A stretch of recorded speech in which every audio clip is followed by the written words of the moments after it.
Hello, എല്ലാവർക്കും നമസ്കാരം. എൻ്റെ ഒരു പുതിയ വീഡിയോയിലേക്ക് എല്ലാവർക്കും സ്വാഗതം.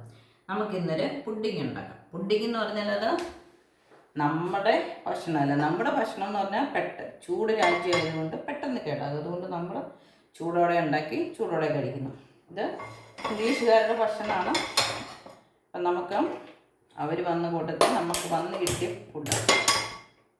ഞാൻ അതിനായിട്ടൊരു പാൻ അടുപ്പത്ത് വെച്ചിട്ടുണ്ട്. ആദ്യം നമുക്കത് ഇച്ചിരി പഞ്ചസാര എടുത്ത് കാരമലൈസ് ചെയ്യാം.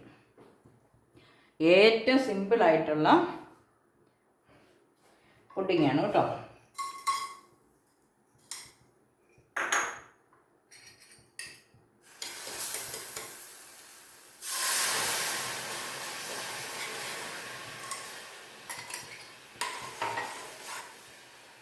നമുക്ക് പഞ്ചസാര ഇട്ടു.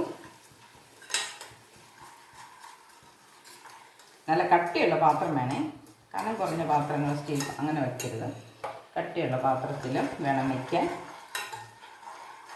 ഇതൊന്ന്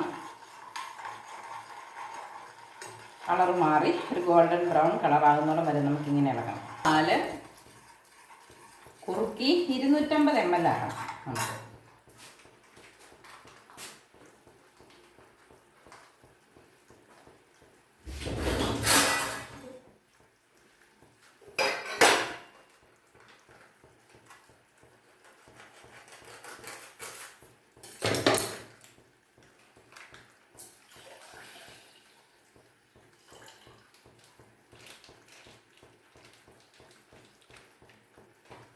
പാല് നമുക്ക് അടുത്ത അടുപ്പിൽ വെച്ച് പതുക്കെ ഇളക്കി കൊടുത്തുകൊണ്ടിരിക്കണം. മധുരത്തിനാവശ്യമായ കുറച്ച് പഞ്ചസാര ചേർക്കാം. പാല് കുറുകി വരുമ്പം അതിന് മധുരം വരും.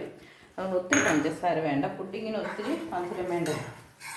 ഞാൻ ഒഴിച്ച വെള്ളം അല്പം കൂടി പോയി തോന്നും. അല്ലെങ്കിൽ ഇതിലും പെട്ടെന്ന് ഇത് വരേണ്ടതാണ്. പഞ്ചസാര കളർ മാറി തുടങ്ങിയിട്ടുണ്ട്. ഇത് മതി, നമുക്ക് തീ ഓഫാക്കാം. നമ്മൾ നേരത്തെ ഒരു പാത്രം റെഡിയാക്കി വെച്ചിട്ടുണ്ട്. ആ പാത്രത്തിലേക്ക് ഇത് ഒഴിച്ചു വയ്ക്കും.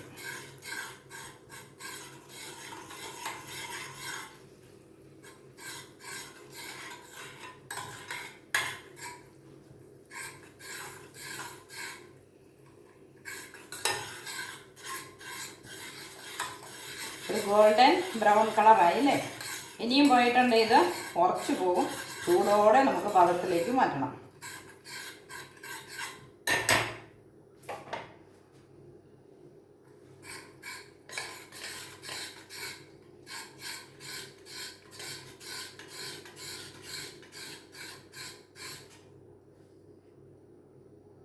കണ്ടല്ലോ, പാത്രം തീ ഓഫാക്കി കഴിഞ്ഞിട്ടാണ് നമ്മുടെ ഷുഗർ കളർ മാറി മാറി വരുന്നത്. നമുക്ക് ഇതിനകത്തേക്ക് ഒഴിക്കാം. നല്ല കട്ടിയുള്ള പാത്രം വേണമായിരുന്നു. അപ്പോൾ എൻ്റെ പാത്രത്തിന് അല്പം കട്ടി കുറവാണ്. നമുക്ക് നമ്മുടെ മുട്ട ഇവിടെ നന്നായിട്ടൊന്ന് അടിച്ചു വന്നിട്ടുണ്ട്. ഈ പാല് തണുത്തു. നമുക്ക് ഈ പാലിലേക്ക് ഇത് ചേർക്കാം.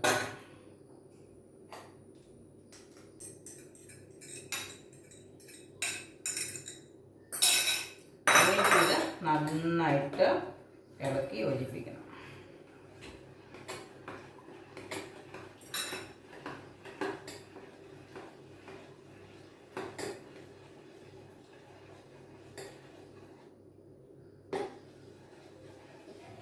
നമുക്ക് കളർ വേണമെങ്കിൽ കൂടുതൽ കളർ ചേർക്കാൻ കേട്ടോ.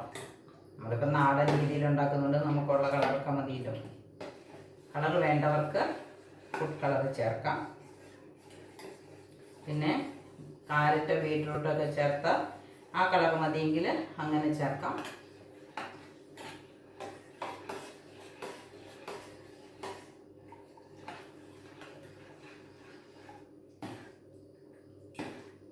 നന്നായിട്ട് മിക്സ് ചെയ്ത് വന്നിട്ടുണ്ട്. എന്നാലും മുട്ടയുടെ ആ ബാലൻസ് ചെയ്യുന്ന സാധനമൊക്കെ ചിലപ്പം അത് അടിച്ചു വന്നിട്ട് അണിയതാം. വേണമെങ്കിൽ നമുക്ക് മിക്സിക്കകത്തിട്ട് അടിക്കാം. പക്ഷെ അതിൻ്റെ ആവശ്യം ഇനി മിക്സിയിലും കൂടെ പറ്റിക്കേണ്ട കാര്യമില്ല.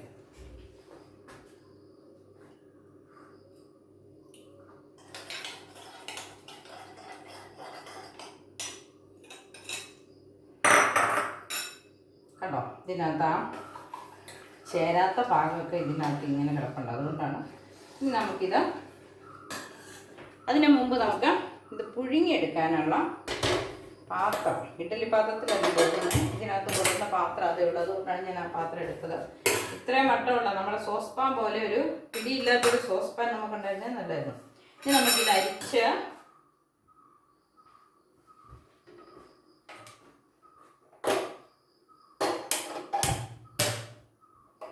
അടുപ്പൊന്ന് മാറ്റി വെക്കാം അല്ലേ, കാണണ്ടേ. നമുക്ക് ഈ കാരമൽ ചെയ്ത് വെച്ചിരിക്കുന്നതിനകത്തേക്ക് നമ്മുടെ പാൽ ഒഴിച്ചു കൊടുക്കാം.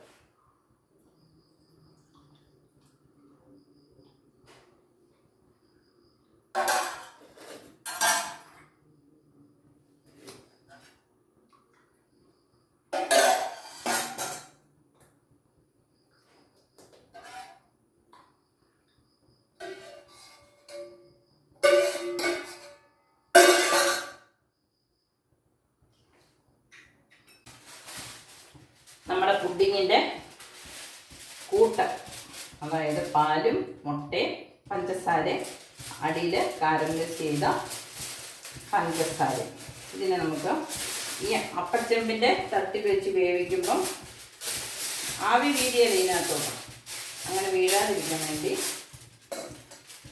നമുക്കിതൊന്ന് ഒതുങ്ങി വയ്ക്കാം. ആവി തട്ടാതിരിക്കാൻ വേണ്ടി ഇതും കൊണ്ടൊന്ന് മൂടി വെച്ചിട്ടുണ്ട്. ഇനി നമുക്കിത് ചൂടായി ആവി വരുന്ന അപ്പച്ചെമ്പിൻ്റെ തട്ടിലേക്ക് എടുത്ത് വയ്ക്കാം. ഒരു 30 മിനിറ്റ് ഇതൊന്ന് വേകണം കേട്ടോ.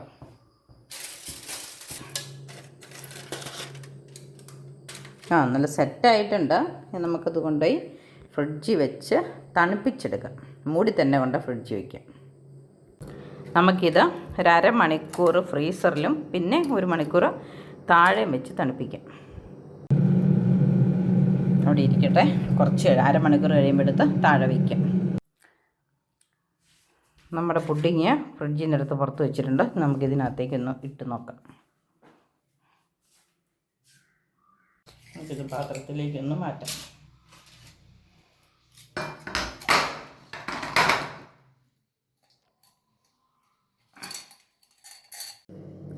കണ്ടോ, നമ്മുടെ കാരമൽ പുഡിങ് അടിപൊളിയായിട്ട് വന്നിട്ടുണ്ട്.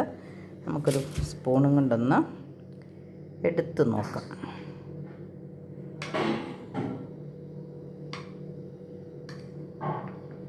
നമുക്ക് എന്തെങ്കിലും പഴങ്ങളൊക്കെ ഉണ്ടെങ്കിൽ അല്ലെ നട്ട്സൊക്കെ ഉണ്ടെങ്കിൽ അതും കൂടെ തൂളിയിട്ട് കഴിക്കാം. ഏറ്റവും സിമ്പിളായിട്ടുള്ള ഏറ്റവും ബേസിക്കായിട്ടുള്ളൊരു പുഡിങ്ങാണ്. നമുക്ക് അടുത്ത ദിവസം വേറെ ഫ്ലേവറിൽ വേറെ സാധനങ്ങൾ ചേർത്ത് പുതിയ പുഡിങ്ങുകൾ ഉണ്ടാക്കാം. അപ്പോൾ മറ്റൊരു പുതിയ വീഡിയോ ആയിട്ട് വരുന്നവരെ എല്ലാവർക്കും ബൈ.